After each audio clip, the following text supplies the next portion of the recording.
Multiplying matrices. Before you proceed to multiply two matrices, you must determine whether or not multiplication is possible. Okay, one of the ways of doing this is to count the number of elements in the row of the first matrix. For example, here you have a first matrix and a second matrix. So multiplication of matrices will always be written that way: a first matrix times a second matrix. So that row matrix can be considered the first matrix, and the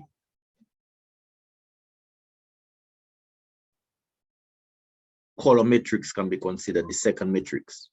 So we count the number of elements in the row of the first. 1, 2, 3. Okay. Now, the next thing that you do, you count the number of elements in the column of the second. Row of the first, column of the second. Elements in the row of the first. Elements in the column of the second. So here you have a column matrix. 1, 2, 3.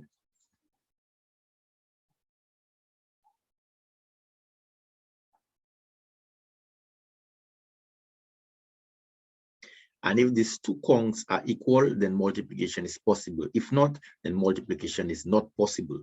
So we have 1, 2, 3 elements in the row of the first, 1, 2, 3 elements in the column of the second. So multiplication is possible. All right. Now, for the multiplication to take place now, you have to multiply each element of the row of the first to its corresponding element in the column of the second. So you have first, second, third in the row of the first. First, second, third in the column of the second. So 1 times 5, 3 times 2, 2 times 4. And these products have to be added just to get one number. So multiplication of matrices inevitably sometimes include addition. You have to multiply and add for it to be able to multiply two matrices.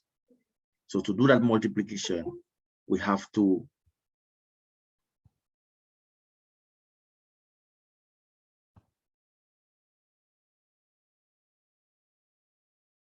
multiply each corresponding elements in the row of the first to its corresponding or its correspondence in the column of the second. So first times first plus second times second plus third times third. So it's 1 times 5 plus 3 times 2 plus 2 times 4, and that will give us 19. Okay, so that's how you multiply matrices.